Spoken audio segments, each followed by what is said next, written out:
Fala galerinha, tudo na paz, tudo tranquilo? Como prometido para vocês, nós temos agora mais um assuntozinho bacana, né? Aquele que vocês estão sempre empolgados a falar aqui com o titio, né? Que é o quê? Planta. E nada melhor de falar de planta do que falarmos sobre o assunto, o caule. Lembra que nós já falamos então, sobre raiz, nós já falamos sobre folha, nós já falamos sobre atividades estomáticas na folha e agora nós vamos falar sobre outra estrutura. Estrutura essa que é tão importante quanto a raiz, que é o caule, tá? E aí a gente já começa assim com aquela pergunta básica. Para que serve o caule? A gente tem a ideia de que o caule é simplesmente uma estrutura responsável pela sustentação da planta. Mas a gente sabe que, se falarmos da palavra sustentação, a gente também está falando da raiz. Uma planta sem raiz vai ser sustentada? Não vai. Uma planta sem casca, córtex, vai sobreviver? Não vai. O caule tem, dentre outras diversas características, a principal função de sustentar, mas não somente disso, ok? Então, vamos hoje falar sobre o caule e iniciar o nosso assunto dos sistemas de condução, que vocês já ouviram falar com toda certeza, de xilema e floema, a gente já falou isso no primeiro ano, e a gente já vai falar novamente no segundo ano, só que dessa vez nós vamos abranger, né? Vamos falar um pouco desse xilema e floema, tá? Primeiro, pelas teorias que acercam esse meio de condução, tá? Hoje, especificamente, nós vamos falar nessa videoaula sobre o assunto da condução do xilema. A próxima aula nós daremos continuidade com o assunto de floema, ok? Mas que está tudo interligado. As teorias que a gente vai falar aqui são basicamente as mesmas, tá? Então vamos lá. Para começar, o caule. Qual é a função principal? Eu já deixei aqui os 3 tópicos que é para a gente poder deixar isso daqui bem claro, ok? Não tem dificuldade. O que é o caule? O caule é o responsável pela produção de folhas, frutos e flores. Professor, o que tem a ver a flor que está na folha? A flor está na folha? Não está na folha, não. A flor está vinculada ao caule, uma ramificação do caule, tá? O caule, ele é o responsável pelo transporte, como nós já falamos, da seiva bruta e a elaborada, ou seja, aquela bruta que vai pelo xilema e a elaborada que vem pelo floema.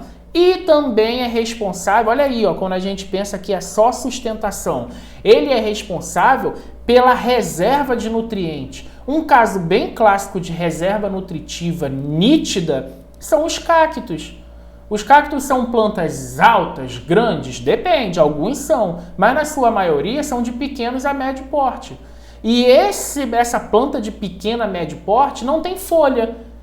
Até tem, como nós já falamos, mas são folhas o quê? Modificadas, diferenciadas. E a sua grande quantidade de nutrientes não se encontra na raiz, se encontra ali, armazenada no caule. Tá? Por isso é uma área de reserva nutritiva muito grande, beleza? O caule ele vai se originar do que nós chamamos no embrião, na sementezinha, de gêmula e o caulículo do embrião, tá? A gêmula é a parte onde nós vamos dar o início à formação, literalmente, do caule, junto a esse caulículo do embrião. Quando nós formos falar sobre embriologia de planta, vegetal, a gente vai entender um pouco melhor. Na verdade, a gente já falou isso daí há um tempo atrás, mas a gente vai abordar novamente, tá? E o caule ele é formado basicamente por 3 estruturas, tá? A primeira são as gemas, os nós e os entrenós, tá? Vamos ver um pouquinho sobre cada uma dessa estrutura, vamos falar um pouquinho sobre a anatomia desse caule agora, para a gente poder entender melhor? Então vamos comigo. Isso daqui é a imagem de um caule, tá? Então vamos imaginar o seguinte, ó, eu tenho aqui, deixa o titio botar um apontador aqui pra gente ficar direitinho, ó. A gente tem aqui um caule, tá? Abaixo do caule a gente tem o quê? Obviamente a raiz, né? E aí vamos lá, subindo aqui eu tenho o caule, eu tenho um nó. Tá vendo aqui o nó? O que é o nó? Quando a gente fala em nó no caule, o nó é uma estrutura que é responsável por dar formação à folha. Ou então a ramificar esse caule para o que nós chamamos de galho, tá? Então o que é o nó? É uma estrutura maciça, densa, tá? Olha aqui, ó. Lembra que eu falei para vocês numa aula já passada aí em sala de aula que a gente falou o seguinte, ó, vai lá na árvore e aí quando você vê o início da folhazinha, né, aquele galinho pequenininho inicial, a gente vai ver um nozinho, uma região mais densa ali naquela folha, entre a folha e o caule. Aquilo ali é chamado de nó. É uma região onde nós temos uma quantificação de célula bem grande, tá? Um acúmulo de célula bem grande. O internódio ou internó é a região aonde nós temos um ponto de um nó e o outro ponto de um nó. Então, o meio de um nó entre o outro nós chamamos de internódio. É a parte do caule onde simplesmente eu tenho um ponto com um nó e outro ponto com outro nó. Aquela distância ali de um ponto de um nó para o outro é chamado de internódio ou internó, tá? E nós temos as gemas. Quem são as gemas?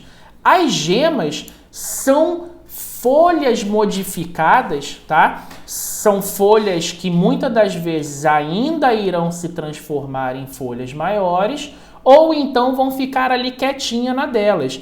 É uma região onde elas são ricas em células meristemáticas. O que são células meristemáticas que nós já falamos?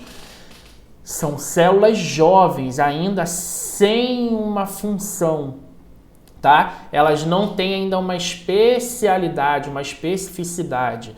Elas não vão formar nem folha, nem vão formar flor. Elas ainda não sabem, tá? Então essas gemas são exatamente isso. São folhinhas ali, a gente chama de folhas, né? Porque são folhinhas modificadas, ainda muito jovens, que vão dar origem a alguma coisa. E como eu disse que vão dar origem a alguma coisa, é por quê? Porque tanto as gemas apicais, que são as gemas do topo daquela planta, são as folhas do topo da planta, ou as gemas laterais, que são as folhas que vão fazer ramificação, elas se dividem em dois tipos. O primeiro tipo é de acordo com a quantidade, com a atividade daquela gema. Elas podem ser ativas, que são, no caso, a grande maioria das gemas que vão dar origem a folhas, tá? Ou elas podem ser dormentes, que elas vão ficar ali naquele cantinho, latentes, dormindo ali quietinhas no canto delas, talvez pela vida inteira da planta. E, em muitas das vezes, vão servir como proteção para as gemas, para as próprias gemas de folhas que vão crescer. Então, às vezes, cresce uma folha e uma gemazinha fica dormente ali do lado, dando proteção àquela folha, tá? Beleza? E nós temos quanto à evolução. Por que quanto à evolução? Lembra que eu acabei de falar aqui para vocês? A folha, ela pode ser, a gema, ela pode ser tanto para a formação de folha, quanto para a formação de flor.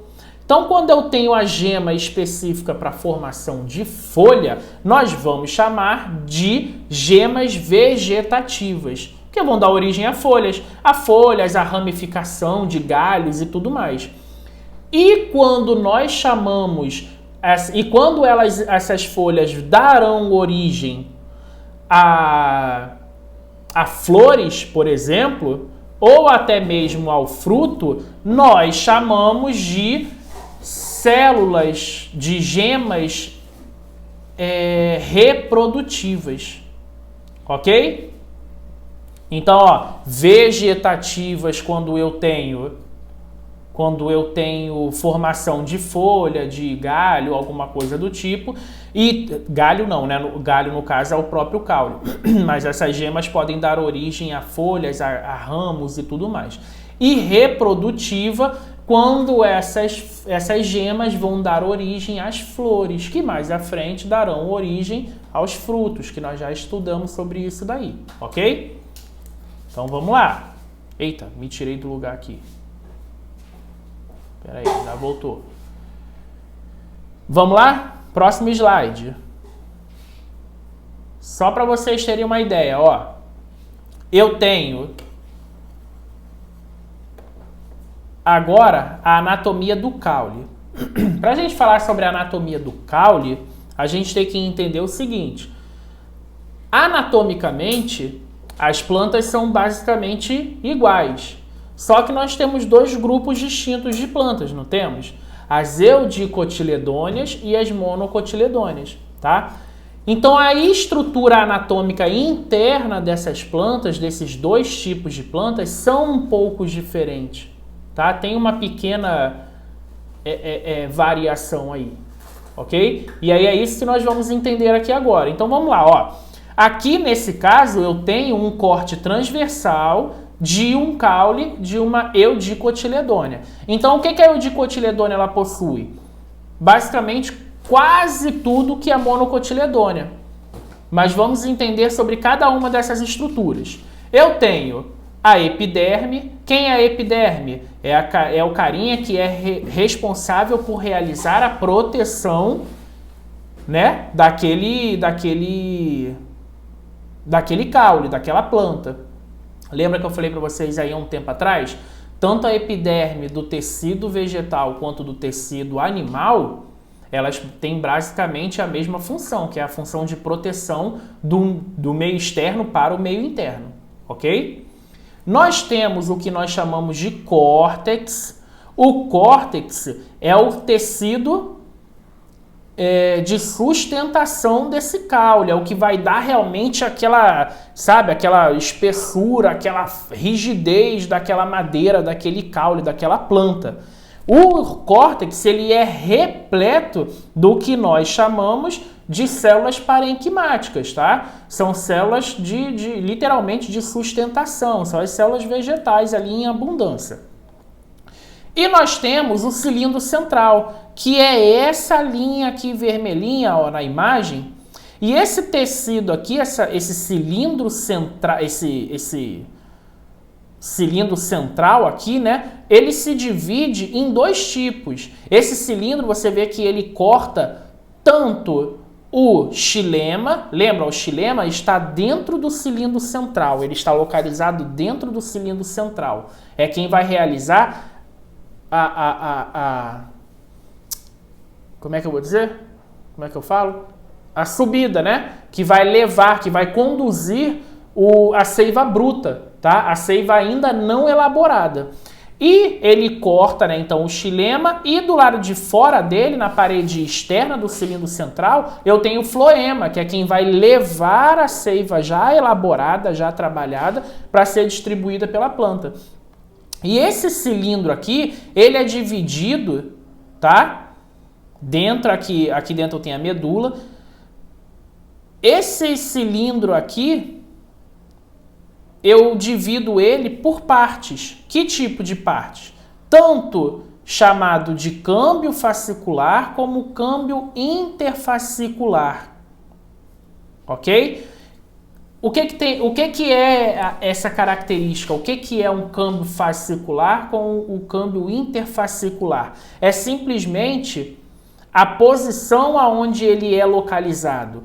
Um está passando por dentro desse xilema e desse floema, enquanto a outra parte, o câmbio interfascicular, está passando por entre essa estrutura do xilema e do floema. Ok? É ela que vai ser responsável por fazer a troca de condução de substância entre esse meio, esse anel da árvore, tá? Esse anel do caule que nós temos. Esse cilindro central é ele que nós estudamos muitas das vezes para datar a idade de uma árvore. Se você vê o corte transversal de um caule, você vai ver vários anéis. Esses anéis, tá? Nem todos, né? Mas o que está concentrado na região da medula é um anel principal e esse anel a gente data mais ou menos a partir dele a idade da planta. Então, conforme vai se distanciando desse anel, desse cilindro central, eu conto uma quantidade de anos específico, tá? E aí, ó, e lembrando, o córtex também, além de ser o tecido de sustentação, a gente conhece também com outro nome, que é suber, lembra? Que é a casca da árvore, aquela parte grossa, que é rica em tecidos clorofiláticos, lembra? Cheio de clorofila. Então, o córtex é um carinha que nós conhecemos como casca da árvore, repleto de células vivas e cheias de clorofila, tá? E uma outra característica que eu não falei, mas com certeza vocês devem gravar, para não pensar que somente a folha possui estômatos. Lembra que a gente falou sobre a atividade estomática? O caule da árvore também é repleto de estômato. A diferença é, quando eu digo repleto, né, é meio que um exagero. A diferença está exatamente na quantidade. Como a folha é um órgão mais específico para realizar transpiração e realizar a fotossíntese daquela planta, ela vai ter uma quantidade dessa estrutura estomática muito superior ao caule, mas o caule também realiza transpiração, tá? Em pouca quantidade, muito menor do que nas folhas, mas realiza. Então o caule também possui células estomáticas nele, ok? Então vamos lá. Aqui eu coloquei para vocês verem o tipo de movimento que o vegetal que ocorre, né, da água dentro do vegetal. Nós já falamos isso daí quando a gente falou do assunto gutação e sudação lá e transpiração. Mas só para a gente lembrar, ó, eu tenho um solo, tá, rico em água. Essa água é absorvida pela raiz, tá? Através do quê? De alguns fatores que eu vou colocar aqui do ladinho, ó, que nós já falamos lá, ó, em gutação e sudação, tá? Através de alguns fatores, principalmente pela pressão da raiz. Essa pressão da raiz, ou então pela transpiração, pela gutação, pela fotossíntese e N outros fatores externos, é que vão ser responsáveis por essa movimentação da água pela raiz, que vai ser levada ao caule através do xilema, que vai estar transportando o quê? Seiva bruta, água com nutrientes, que vai chegar até a folha, vai realizar o seu processo de transpiração, de fotossíntese, e a própria folha vai devolver essa água, dessa vez agora elaborada, trabalhada, com níveis de glicose e outros nutrientes importantes para a planta, de volta para o caule pela raiz, para alimentar toda essa planta. Mas o que eu quero que vocês entendam aqui desse sistema de movimentação de água no vegetal é exatamente isso daqui, o transporte de seiva bruta, tá? Como que ocorre esse transporte da seiva bruta? A gente não já falou disso? Não é um negócio simples? É pegar a água, a raiz absorve a água vai ser levada pelo caule, que vai chegar até a folha, que vai transformar através de processo de fotossíntese numa seiva elaborada e vai distribuir novamente para o restante da árvore, certo? Certo! Só que a gente tem que entender que para isso tudo acontecer, foram criadas diversas teorias. Porque para pensar assim, como que a árvore puxa essa água até as folhas? Tem um canudo? A árvore tem boca para ficar sugando aquela bagaça daquela água lá até chegar na folha? Tem que ter um meio, um mecanismo. E para isso foram criadas algumas teorias. E é isso que vocês precisam focar e entender aqui. A primeira teoria nós já falamos lá no tema gutação e sudação, que é a pressão da raiz. Como que funciona?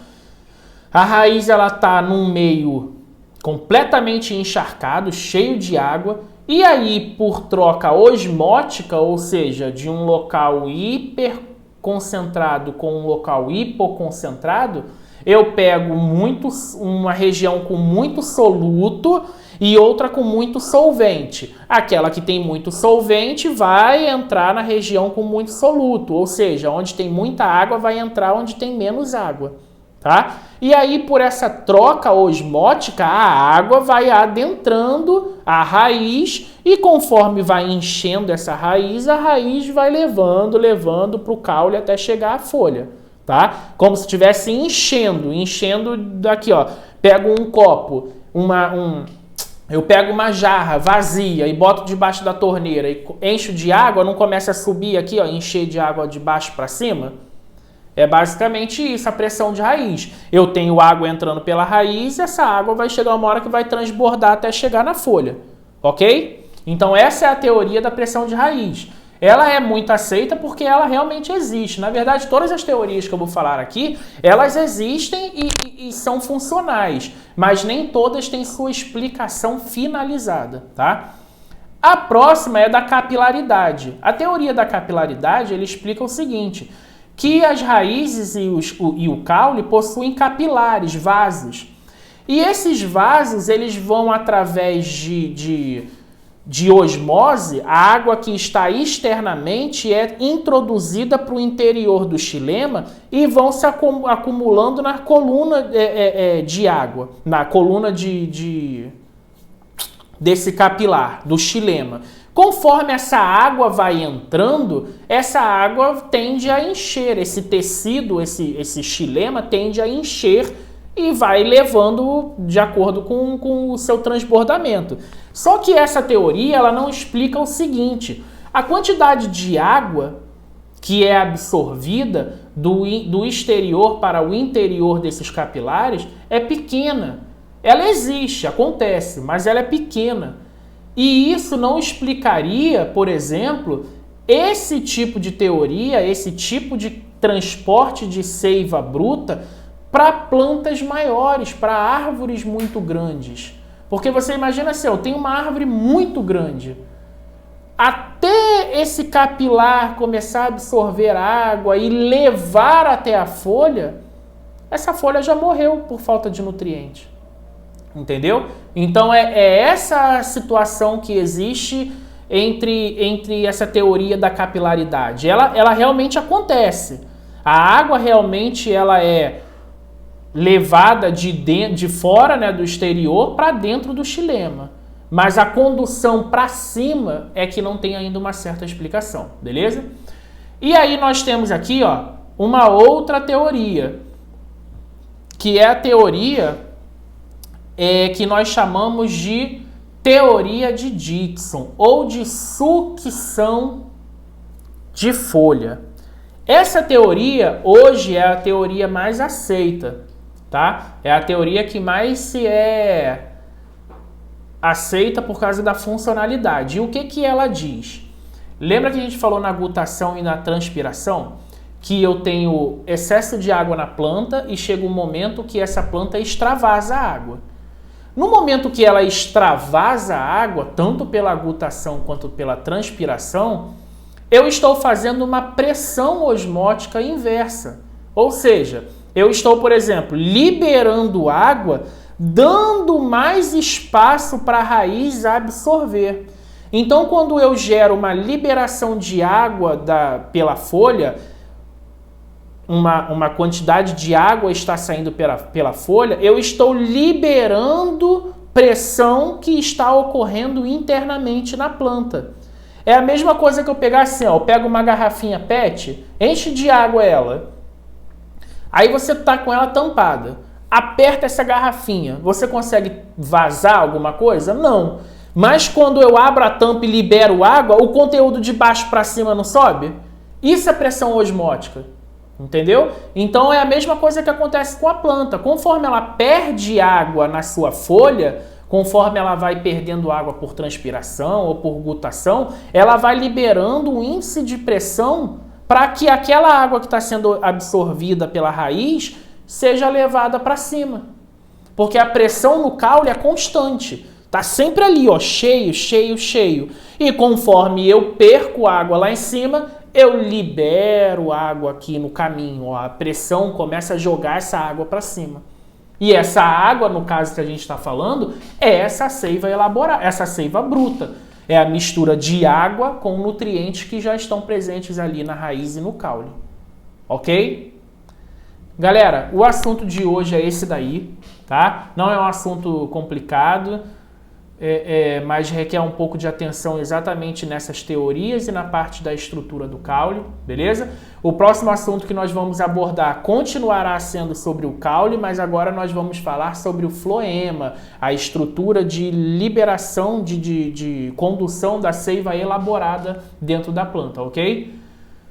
Foi um prazer estar aqui com vocês, espero que tenham gostado e até a próxima aula. Valeu, galera? Foco aí, força e vamos que vamos!